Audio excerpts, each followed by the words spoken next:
প্রিয় দর্শক আসসালামু আলাইকুম, সবাইকে স্বাগতম জানিয়ে শুরু করছি আমার আজকের পর্ব। আজকে আমি আপনাদের হেলদি একটি নাস্তা তৈরি করে দেখাবো, যেটা সকাল, বিকেল কিংবা ডিনারে অথবা বাচ্চাদের টিফিনের জন্য বানিয়ে নিতে পারবেন। বাচ্চারা ভীষণ পছন্দ করবে। আশা করছি আমার আজকের এই হেলদি নাস্তার রেসিপিটি আপনাদের সবার কাছে ভীষণ ভালো লাগবে। তো চলুন হেলদি নাস্তার রেসিপিটি দেখে নিচ্ছি। প্রথম একটি মিক্সিং বলে 1 কাপ পরিমাণ ময়দা নিয়ে নিচ্ছি। আপনারা চাইলে আটা ব্যবহার করতে পারবেন। আটা ব্যবহার করলে নাস্তাটা আরো হেলদি হয়। স্বাদ মতো লবণ দিয়ে দিচ্ছি। লবণ ময়দার সাথে খুব ভালো করে মিশিয়ে নেব। এবার এর মধ্যে অল্প অল্প করে পানি অ্যাড করে মোটামুটি পাতলা একটি ব্যাটার তৈরি করে নেব। পানিটা একবারে দেওয়া যাবে না, অল্প অল্প করে দিয়ে মিশিয়ে ব্যাটারটা তৈরি করে নেবেন। এই ব্যাটারটা খুব বেশি পাতলা করে ফেলা যাবে না, আবার ঘন করে ফেলা যাবে না। হ্যান্ডবিটা দিয়ে খুব ভালো করে ফেটিয়ে নিতে হবে। খুব ভালো করে ফেটিয়ে নিতে হবে যাতে করে এর মধ্যে কোনো প্রকার লাম্পস না থাকে। এখানে আমি 1 কাপ ও 1/4 কাপ পরিমাণ পানি ব্যবহার করেছি। আপনাদের ক্ষেত্রে কম বা বেশি লাগতে পারে। দেখুন এরকম পাতলা ব্যাটার তৈরি করে নিয়েছে। এবার এটাকে রেস্টে রেখে দেব প্রায় 10 মিনিটের মতো। এই ফাঁকে একটি মিক্সিং বলে 2টি ডিম ভেঙে নিয়ে নেব।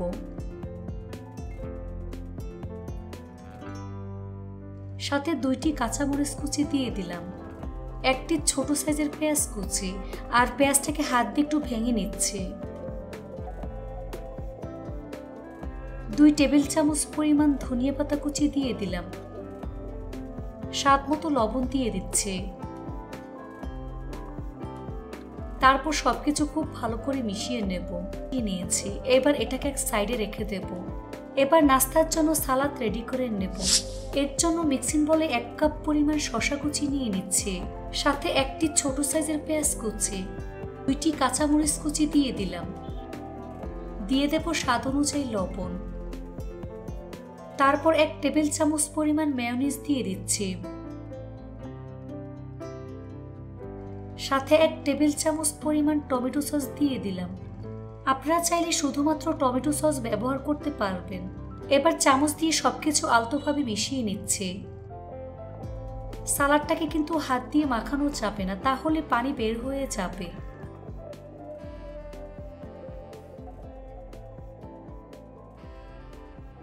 মাখানো হয়ে গিয়েছে। এবার এটাকে এক সাইডে রেখে দিচ্ছি। 10 মিনিট রেস্টে রাখার পর এখন ব্যাটারের ঘনত্বটা আপনাদের দেখিয়ে দিচ্ছি। দেখুন ব্যাটারের ঘনত্বটা ঠিক এরকম হবে। দেখুন সম্পূর্ণ চামচ কোট হয়ে গিয়েছে, অর্থাৎ আমার ব্যাটারটা একেবারে পারফেক্ট হয়েছে। নাস্তা ভাজার জন্য চুলে একটি ফ্রাই প্যান বসিয়ে দিচ্ছি। তারপর টিস্যুর মধ্যে হালকা করে তেল নিয়ে মুছে নিচ্ছি। এখানে খুব বেশি তেল ব্যবহার করা যাবে না। এই পর্যায়ে চুলার স্লো মিডিয়ামের মাঝামাঝি থাকবে। তারপর ফ্রাই প্যানে পরিমাণ মতো ব্যাটার দিয়ে ছড়িয়ে দিচ্ছি। গোল রুটির মতো শেপ দিয়ে দিচ্ছি। চামচ দিয়ে ঠিক এভাবে আমি ছড়িয়ে নেব। যখন দেখবেন উপরের কালার চেঞ্জ হয়ে ঠিক এরকম হয়ে যাবে, তখন এর মধ্যে পরিমাণ মতো ডিমের মিশ্রণ দিয়ে দিচ্ছি।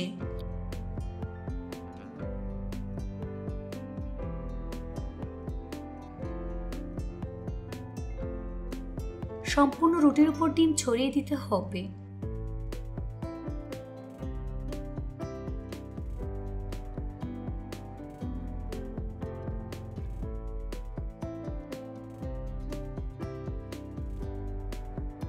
রুটির মধ্যে ডিম দেওয়ার পর কিছুক্ষণ অপেক্ষা করব। যখন দেখবেন ডিমটা কিছুটা ড্রাই হয়ে যাবে, তখন ফ্রাই প্যানে তেল দিয়ে দিচ্ছি। তারপর উল্টে দিচ্ছি। ফ্রাই প্যানের চারপাশে তেল লাগিয়ে নেব।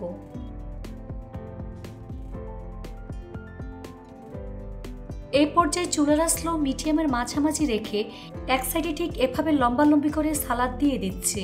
পানি সহ কিন্তু সালাদটা দেওয়া যাবে না, তাহলে নাস্তাটা ভালো হবে না। তারপর সাথে সাথে ঠিক এভাবে আমি রোল করে নেব। শক্ত হয়ে গেলে নাস্তাটা রোল করা যাবে না। এ পর্যায়ে 2টি হাতল ব্যবহার করবেন, এতে করে ভাঁজ করতে সুবিধা হবে।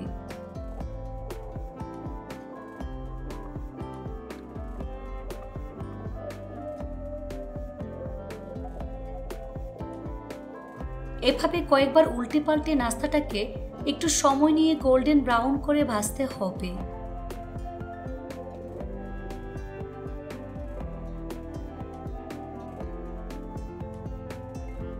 আমার নাস্তা ভাজা হয়ে গিয়েছে। দেখুন খুব সুন্দর কালার চলে এসেছে। এবার প্লেটের মধ্যে নিয়ে নিচ্ছি। একইভাবে আরেকটি নাস্তা তৈরি করে আপনাদের দেখিয়ে দিচ্ছি। এর জন্য ফ্রাই প্যানটাকে আগে ভালো করে মুছে নিচ্ছি। দ্বিতীয় নাস্তা দেওয়ার পর ফ্রাই প্যানটাকে ভালো করে মুছে নেবেন। এবার এর মধ্যে পরিমাণ মতো ব্যাটার দিয়ে ছড়িয়ে দিচ্ছি।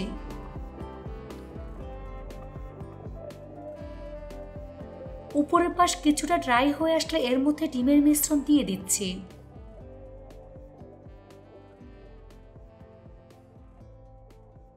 এবার কিছুক্ষণ অপেক্ষা করব। এর চারপাশে হালকা করে তেল লাগিয়ে নিচ্ছি। তারপর উল্টে দিচ্ছি। এবারের এক সাইডে লম্বালম্বি করে সালাদ দিয়ে দিচ্ছি।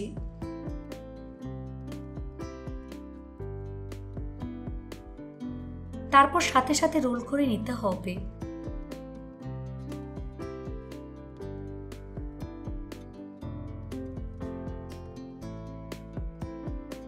তারপর কয়েকবার উল্টে পাল্টে গোল্ডেন ব্রাউন করে ভাজতে হবে। এবার নাস্তাটাকে উঠিয়ে প্লেটের মধ্যে নিয়ে নিচ্ছি।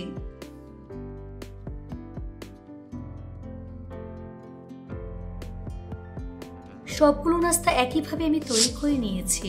দেখুন নাস্তাগুলো দেখতে মাশাআল্লাহ কতটা সুন্দর এবং কতটা লোভনীয় হয়েছে। এটা শুধু দেখতেই সুন্দর না, খেতে অনেক বেশি মজার হয়েছে। এভাবে একবার হলেও বাসায় তৈরি করে দেখবেন। এটা তৈরি করে খেলেই বুঝতে পারবেন ঠিক কতটা মজার। রেসিপিটি ভালো লাগলে অবশ্যই একটি লাইক দিয়ে দিবেন। ফ্রেন্ডস এন্ড ফ্যামিলির সাথে বেশি করে শেয়ার করবেন।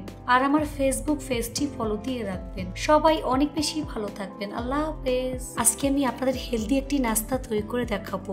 এই নাস্তাটি তৈরি করা খুবই সহজ। ঘরে থাকা অল্প কিছু উপকরণ দিয়ে ঝটপট তৈরি করে নেওয়া যায়। এই নাস্তাটি আপনারা চাইলে সকাল কিংবা বিকেলে অথবা বাচ্চাদের টিফিনের জন্য বানিয়ে নিতে পারবেন। এমনকি ডিনারের জন্য তৈরি করে নিতে পারবেন। একবার খেলে বারবার এই নাস্তাটি খেতে চাইবেন, এতটাই টেস্টি হয়। আশা করছি আজকের রেসিপি ভালো লাগবে। তো চলুন রেসিপিটি দেখে নিচ্ছি। প্রথম একটি মিক্সিং বলে 2টি ডিম ভেঙে নিয়ে নিচ্ছি। আপনারা চাইলে 1টি ডিম কিংবা 3টি ডিম ব্যবহার করতে পারবেন। এবার 1 কাপ পরিমাণ ময়দা দিয়ে দিচ্ছি। আপনারা চাইলে আটা ব্যবহার করতে পারবেন। 1 চা চামচ পরিমাণ গুঁড়া দুধ দিয়ে দিচ্ছি। হাতের কাছে গুঁড়া দুধ না থাকলে না দিলেও চলবে। দিয়ে দিচ্ছি স্বাদ মতো লবণ। এবার এর মধ্যে 1/2 কাপ ও 3 টেবিল চামচ পরিমাণ পানি অল্প অল্প করে দিয়ে মিশিয়ে পাতলা একটি ব্যাটার আমি তৈরি করে নেব। তবে খুব বেশি পাতলা করে ফেলা যাবে না, আবার অনেক বেশি ঘন করে ফেলা যাবে না। এবার সবকিছু একসাথে খুব ভালো করে মিশিয়ে নিচ্ছে। হ্যান্ডবিটার দিয়ে খুব ভালো করে ফেটিয়ে নিতে হবে। ফেটানোর কাজটা একটু সময় নিয়ে ধৈর্য ধরে করবেন, এতে করে শীতটা অনেক ভালো হবে। বেশ কিছুক্ষণ সময় নিয়ে ব্যাটারটাকে আমি ফেটিয়ে নিয়েছি। দেখুন এরকম পাতলা হবে। এবার রেস্টে রেখে দেব প্রায় 10 থেকে 15 মিনিটের মতো। এই ফাঁকে নাস্তার জন্য সালাদ তৈরি করে নেব। সেজন্য একটি মিক্সিং বলে 1 কাপ পরিমাণ শসা কুচি দিয়ে দিচ্ছি। সাথে 1 কাপ পরিমাণ গাজর কুচি, 1টি পেঁয়াজ কুচি দিয়ে দিচ্ছি। 2 থেকে 3টি কাঁচামরিচ কুচি দিয়ে দেব। স্বাদ অনুযায়ী লবণ। আপনারা চাইলে কালো গোলমরিচের গুঁড়া ব্যবহার করতে পারবেন। এবার সবকিছু একসাথে আলতোভাবে মিশিয়ে নিচ্ছি। তবে খুব বেশি কষলিয়ে নরম করে ফেলা যাবে না, আলতোভাবে মিশিয়ে নিতে হবে।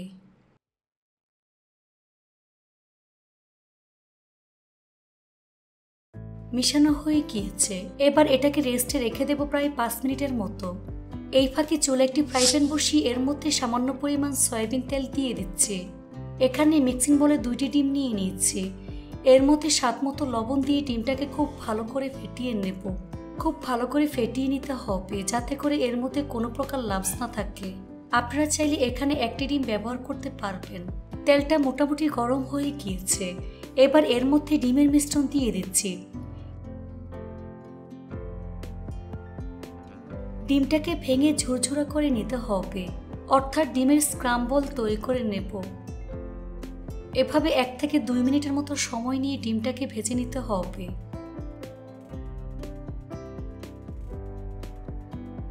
ভাজা হয়ে গিয়েছে। এবার ডিমটাকে ভালো করে ঠান্ডা করে নেব।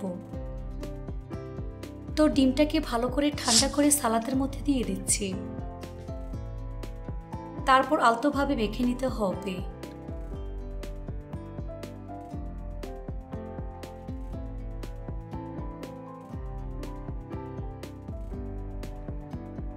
এবার এটাকে এক সাইডে রেখে দেব।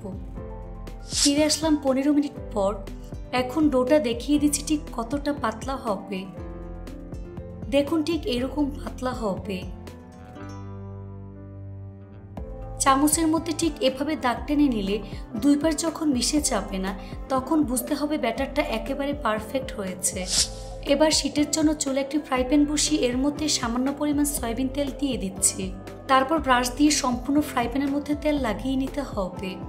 চুলার স্লো মিডিয়ামের মাঝামাঝি রেখে এর মধ্যে পরিমাণ মতো ব্যাটার দিয়ে ছড়িয়ে দিচ্ছি।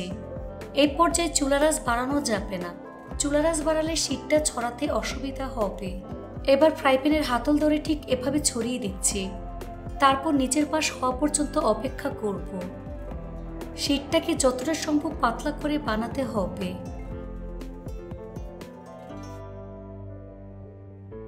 নিচের পাশ যখন মোটামুটি ভাজা হয়ে যাবে তখন শীটটাকে উঠিয়ে নিচ্ছি। আপনারা চাইলে এটাকে উল্টিয়ে 1 মিনিটের মতো ভেজে নিতে পারবেন। তারপর প্লেটের মধ্যে নিয়ে নিচ্ছি। বাকি শীটগুলোকে একইভাবে আমি তৈরি করে নেব। সবগুলো শীট একইভাবে রেডি করে নিয়েছি। আপনারা চাইলে শীটগুলোকে ফ্রিজের নর্মাল চেম্বারে সংরক্ষণ করে রাখতে পারবেন। এবার একটি আঠালো ঘন পেস্ট তৈরি করে নেব। এর জন্য মিক্সিং বলে 3 টেবিল চামচ পরিমাণ ময়দা দিয়ে দিচ্ছি। এর মধ্যে অল্প অল্প করে পানি দিয়ে ঘন একটি পেস্ট আমি রেডি করে নেব।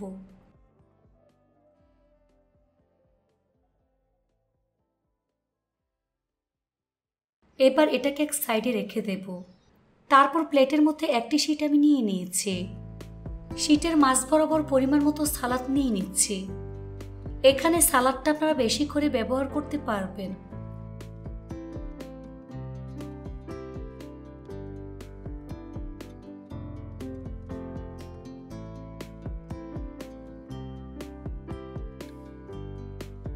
শীটের এক সাইডে আঠালো মিশ্রণ লাগিয়ে ঠিক এভাবে আমি ফোল্ড করে নেব।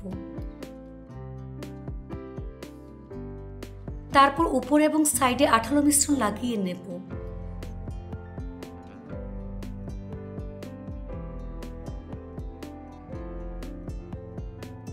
তারপর ঠিক এভাবে ফোল্ড করে হাত দিয়ে চেপে সেট করে দিতে হবে।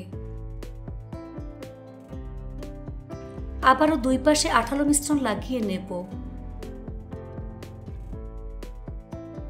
2 পাশ থেকে ঠিক এভাবে আমি ফোল্ড করে নেব। এই তো একটি নাস্তা আমি তৈরি করে নিয়েছি। আপনাদের বোঝার সুবিধার্থে আরো একটি তৈরি করে আপনাদের দেখিয়ে দিচ্ছি।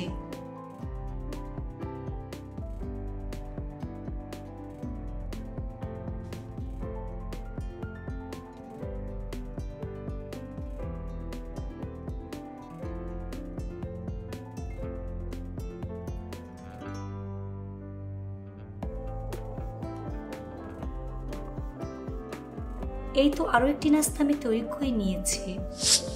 সবগুলো নাস্তা একইভাবে আমি তৈরি করে নিয়েছি। এবার নাস্তাগুলো ভাজার পালা। চুলায় একটি ফ্রাই প্যান বসিয়ে খুব সামান্য পরিমাণ সয়াবিন তেল দিয়ে তেলটাকে মিডিয়াম আঁচে গরম করে নিয়েছি। এবার এর মধ্যে 3টি নাস্তা আমি দিয়ে দিচ্ছি। চুলার আঁচ মিডিয়ামে রেখে এই নাস্তাগুলোকে ভাজতে হবে।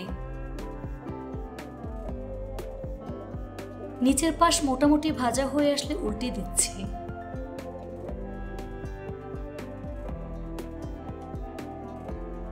এভাবে কিছুক্ষণ পরপর উল্টে পাল্টে গোল্ডেন ব্রাউন কালার করে ভাজতে হবে।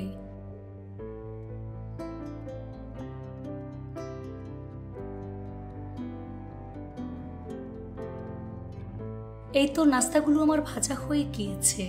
এবার একটা একটা করে নাস্তা প্লেটে তুলে নিচ্ছি। প্লেটের মধ্যে অবশ্যই কিচেন টিস্যু ব্যবহার করবেন, এতে করে নাস্তা থেকে অতিরিক্ত তেল চুষে নেবে। বাকি নাস্তাগুলোকে একইভাবে ভেজে নিতে হবে। তারপর পরিবেশন করে আপনাদের দেখিয়ে দিচ্ছি। সবগুলো নাস্তা একইভাবে আমি ভেজে নিয়েছি। দেখুন নাস্তাগুলো দেখতে মাশাআল্লাহ কতটা সুন্দর এবং কতটা লোভনীয় হয়েছে। এটা শুধু দেখতেই সুন্দর না, খেতে অসম্ভব মজার হয়েছে। এভাবে একবার হলেও বাসায় তৈরি করে দেখবেন।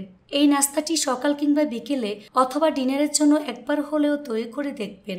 আশা করছি বাসার ছোট থেকে বড় সবাই ভীষণ পছন্দ করবে আর আপনার প্রশংসা করতে বাধ্য হবে। সবাই অনেক বেশি ভালো থাকবেন। আল্লাহ হাফেজ।